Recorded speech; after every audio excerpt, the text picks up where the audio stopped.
This is Andi Purewal for ID Boxing. I'm joined by Liam Beefy-Smith here in London. Liam, it's finally, or it's about to be official. The rematch is on yourself versus Chris Eubank Jr. Before we come on to that, how is life treating you? Good, mate, all good. Fine, good as can be. We obviously did an interview back up in the gym a couple of weeks ago where he said to me that you was waiting for the announcement to come out. Still technically hasn't, but it is about to be. Are you surprised at all now that you are here that it is finally about to be confirmed? No, if you ask me the question, like, once I beat him, no. I think he has to take this rematch to save face, but I also know he probably tried everything in his power not to have this rematch with the Conor Benn fight. But, it fell back to the rematch, and the rematch is on now, and we can put it to bed now and get this rematch done, then I can move on then after Chris. How much of a reluctance do you feel that there was on his behalf to step between the ropes with you once again? There's two ways I look at it. I just think his team and maybe himself probably wanted the Conor Benn fight. I don't mean to say that him as a fighter, he'd probably took the rematch either way, you know what I mean? But I feel if you'd offer Chris now the option for both, he'd take the Conor Benn fight, but with no backlash off the British Boxing Board or whatever controversy is going on there. But, obviously the rematch is on now, so we need to just forget all that, and he's fighting me next. Is it a relief for you as well, whereby you know that people can stop asking you about Conor Benn and the linking between him and Junior? No, it's a relief for me now getting asked, when's the rematch on? He activated his rematch clause whenever he did, months ago. Yeah, of course, yeah, Valentine's Day actually, yeah. And, we're still only announcing the date today, so that's just nice to be put to bed now. People can stop asking me that question now. The rematch is on, and say we'll knuckle down now and say finish this once and for all. Liam, again, you said to me in the gym a couple weeks ago that your ambition's always been to try and become a two-time world champion. You defeat Junior again, with the exception of any finances involved. What do you feel you take away from this? It's a hard question. Probably just a high-profile win with good money. That being said, we won't go into the rematch, but yeah, just a high-profile win. Good on my behalf. Like a sweet personal one on my part. Shook Chris up, do to him what no one's done, do to him what he said I couldn't do. Just ram his words down his throat, basically. Is the career of Chris Eubank Jr. over in June if you come out victorious again? Go and pull interviews up beforehand. His career should be over now after what he said before that fight. We both sat and said stuff like that before it. He's coming back. He said he's in big trouble if he loses and whatever else. He lost, and he lost bad. But I'll beat him again, and he'll probably come up with some other excuse and still carry on. He said when the gloves are off, he's got 5 years left in him, so if that's the case, good luck to him, but I'll beat him again, and it's down to him and his team to recover from it. I did that Zoom interview with Roy Jones Jr. the day after I came up to the gym, and we spoke about the first fight and the weight making process. Speaking to Roy, he said that he wasn't happy with the manner and the methods of which Junior used to go about making weight in fight week. Then he's recently had his exhibition bout, put himself through the same process and understood it a little bit more, but reading between the lines, it seems to be that Roy wasn't happy with Junior's weight making process in fight week. Your thoughts on that?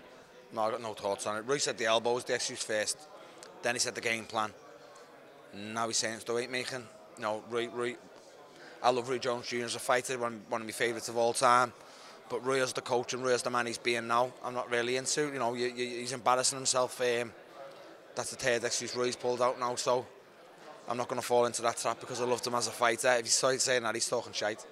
Can you confirm to us it would definitely be 160 again? It's 160, of course, yeah, it's 160. It's Chris's weight, it's middleweight. It's not 159, it's not 158. It's 160 again. If Chris wants to come in at 159, so be it. That's him and his team, not me. So with that in mind, going back over the first fight, and if he did have any issues making weight then, do you think that it could be even more emphatic this time around with him having to get back down to 160 once again? He had no issue making weight if he waiting at 159, bang on. He had a full pound to play with. A pound is a lot for a fighter struggling with weight, let me tell you. I failed weight by, 2 and 4 ounces in the past and couldn't get them out of me. A pound is an awfully lot when you're struggling with weight. He didn't struggle to make 160 last time out. What happens when you step between the ropes once again, Liam? Liam Smith win again and I'll stop him again.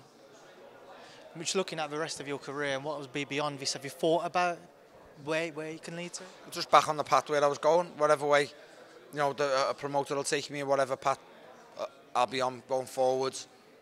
I'll be going forward. You know, I'm not going to be going back. I'm not going to be going sideways. I'll beat Chris again. I'll get back, pushing towards the world title shot or some huge fights. Liam, obviously, while Scottish, I want to get your thoughts on a couple of the topics. This past weekend, we saw Gervonta Davis stop Ryan Garcia in their superstar fight out in Las Vegas. Just your thoughts on what preceded in that fight? You know, a tough fight, two class fighters. Gervonta Davis, just an unbelievable fighter. I struggled. It's going to be a hard beat. Hard night for anyone. He punches harder than any of them. You know, you've got some great fighters in that division. I know people saying they'd love to see the Shakur Stevenson fight, but you know, you're talking about the Tank's too like man enough, whether it be a little bit man against the boy when they come, because he punches seriously hard. So I can't really think of a fighter who I'd pick now to beat Tank in and around that weight. Definitely, no, none of them. What would you make of a fight with Shakur and Tank? Top fight. Shakur Stevens is an unbelievable fighter. Going to be so hard to beat with his style wise, but I just think Tank punches too hard. Whether they say he starts slow or not, I just think he gets into the fight, and at lightweight he punches too hard for all of them. I firmly believe that. He's not just a puncher, he's a very, very good fighter too. So I just think they match each other ability wise, but I feel it's too hard for them. At the time, I don't think many people saw the body shot, which obviously ended the fight, especially with a delayed reaction. Over social media, some people question, could Ryan have got back up or not? What are your thoughts of anyone who's been critical of Ryan not getting back onto his feet? I don't know, mate. I'm not going to really have too much to say, because I think he's a great fighter, and I think he fought a great fight, to be fair. Until the knockdown round 2. It's one of them. He's a good fighter, and he took his defeat well. Whether he could have got up, I don't know. That'll be on Ryan. I'm not going to sit and start calling him now, but all I will say on it, it sometimes baffles me how fighters are always on one knee and get up once the referee hits 10. Once they wave the fight off, they get up. And it just makes me think, could you not have got up a second before? You're choosing to get up once the fight's over. Why didn't you choose to get up just before? That's my only take on people fighters on one knee. Liam, just kind of linking back to yourself and looking at the future. I know we said we wouldn't bring up Conor, but will you be a free agent beyond this fight? Yes, I will. Yeah. Would you reach back out to Eddie and maybe look at that fight? Or would you expect Eddie to maybe reach out to you? If that's the case, I'll speak to Eddie, but I won't speak to Eddie directly for Conor. I'll speak to Eddie and see what Eddie's got for me going forward. I'll speak to, other promoters. I'm a free agent after this, so I'll speak to Boxer again. But if Eddie wants to come and offer me Conor, I'm all ears. But you know as well as I do, they don't mention my name. They don't want to fight me. I know Conor commented last time, replied to something I said, and I just said, nice to see you found your voice. But say I'm all ears for that fight. Obviously, we know that Conor's recently had his charge come to fruition from UCAD, and he's still kind of looking abroad for a potential boxing licence. Let's say if he was to get that and he was to proceed to box away from the UK, would you travel out to America for that fight? Look, I'm answering this on.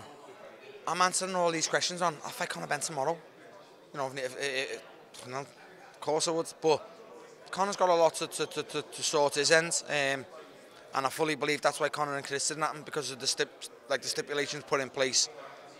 If I went and fought Conor abroad, the British Boxing Board would fuck you over it. You wouldn't be able to get a licence here again, and I don't know, stuff like that. But see what happens with him. See what happens with his own legal thing. He's innocent by all accounts. So let's see them try and prove that, and then if he proves that, then he's eligible to. He's free to fight again. So let's see what happens with him. Beefy, just before I wrap this up, just one final thing from you. We're doing this before press conference starts, so can I get a message from you to Chris Eubank Jr? There's no more excuses this time. Let's see what you come with this time. The weight, the elbow, 50%. What you come with this time. Liam, always a pleasure. Thank you. Anytime.